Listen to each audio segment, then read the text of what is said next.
I always thought the graveyard shift at the diner was the perfect gig, quiet, with just the occasional trucker or insomniac looking for a late-night coffee fix. But last night, something changed.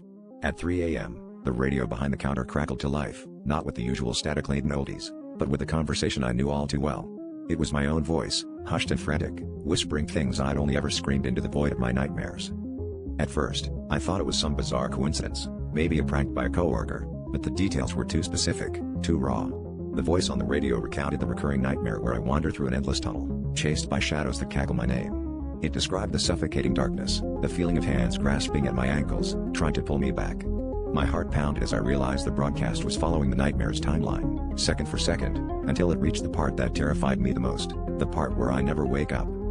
Panicked, I reached for the radio's dial, desperate to silence the eerie broadcast. But as my fingers brushed the knob, the static shifted, and a new voice emerged, a child's voice, soft and sorrowful. It began to describe a scene from a nightmare I hadn't had in years, a forgotten terror from my childhood. The voice spoke of the day I got lost in the woods, of the strange figure that watched me from the trees, its eyes gleaming in the darkness. My skin prickled as I remembered the overwhelming dread, the fear that I'd never find my way back home. Just as the story reached its climax, the radio abruptly fell silent, leaving the diner in oppressive quiet. I stood there, breathless, my mind racing. Then the lights flickered, and the door to the kitchen creaked open on its own. I realized I wasn't alone.